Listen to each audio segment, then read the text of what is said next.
Worst deals ever made, the Obama nuclear deal. I call it the Obama nuclear deal, where he gave everything to Iran, including a nuclear weapon. It was a road to a nuclear weapon.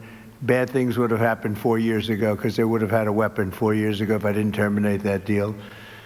So we're in a very strong position now, and their leadership is just rapidly going. Everybody that seems to want to be a leader, they end up dead. And it's an amazing thing that's taking place before your eyes, because for 47 years we were pushed around, and we shouldn't have been.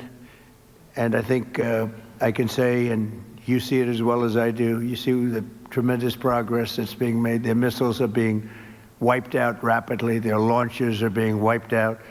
They're attacking their neighbors. They're attacking their, in some cases, allies, or not so long ago allies. And, you know, it's really a nation that was out of control, and they would have used it on us if we let them, if we waited any longer.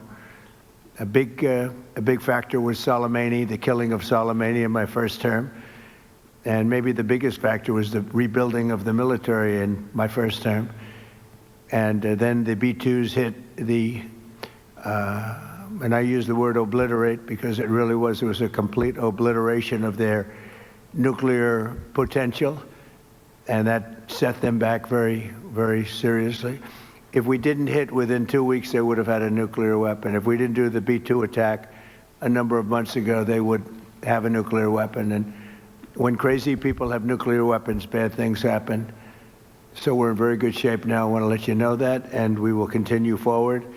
But it's a great display of military strength, and I'm very proud to have, with some of the people in the room, both senators and congressmen, we rebuilt, and women, we rebuilt our military during the first term, and we're using it a little bit more than I thought we would have to. Venezuela worked out really great. We have a wonderful relationship with the president and the various representatives, and we're taking out hundreds of millions of barrels of oil, and that goes to our benefit and to Venezuela's benefit.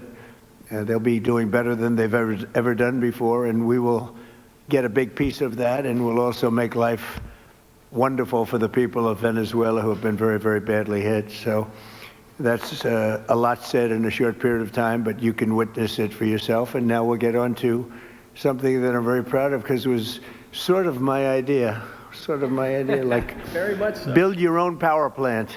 And everybody thought I was kidding. They said, really, you can do that? How would you do that?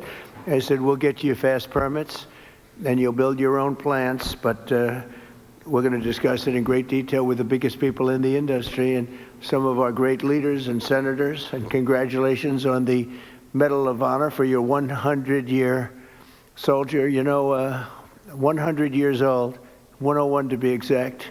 And Daryl's been fighting that he get the Congressional Medal of Honor for many years, Daryl, right?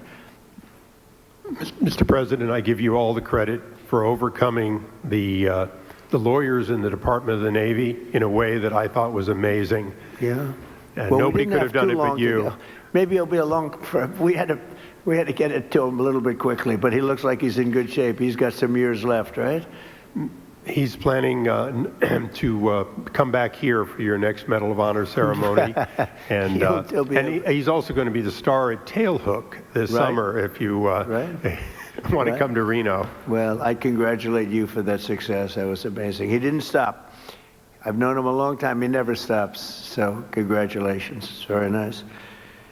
We're here this afternoon for a historic signing that will help keep down utility bills very, very substantially, and electricity prices for millions of Americans, and in many cases for a lot of people that don't really understand why they're going up, but they're not going to be going up, they're going to be actually going down.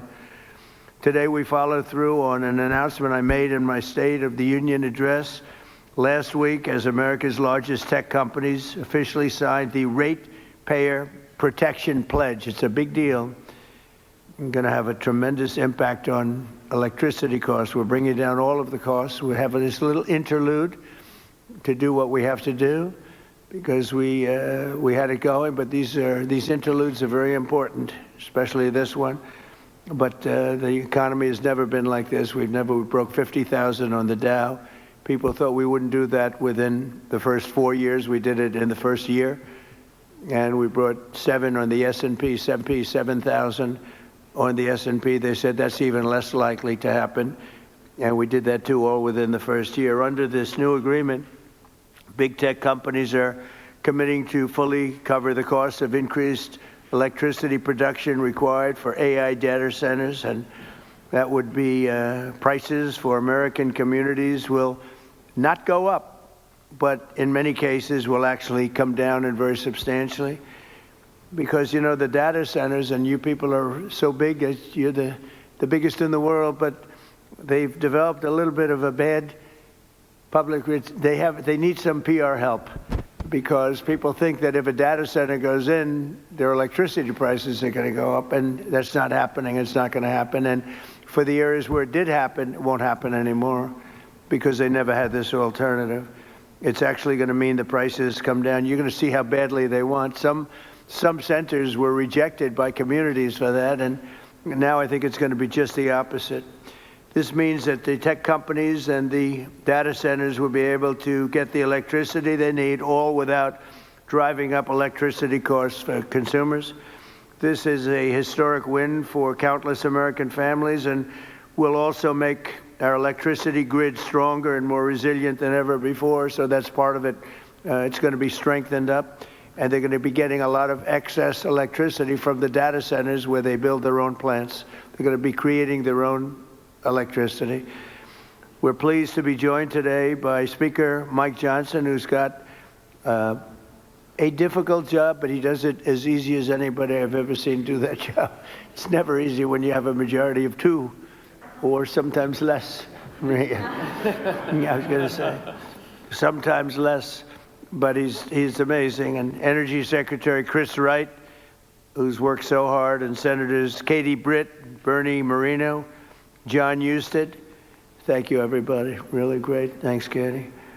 Representative Darrell Issa and Derek Van Orden. Thank you both. And Derek, thank you. Nice to see you.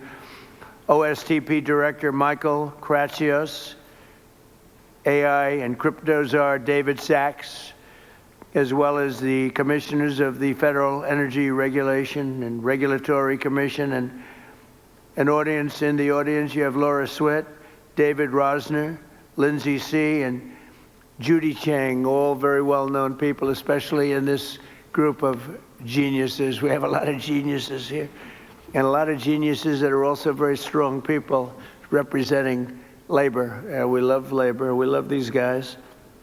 I also want to recognize the industry leaders here to sign the pledge, and this is a pledge that's going to be a very important pledge to the country and to their companies also. They benefit also very substantially, including President of Google, Ruth Porat. That's a good company. That's big stuff. Google, that's it. You know, it used to be U.S. Steel and things like that. Now it's Google and other places.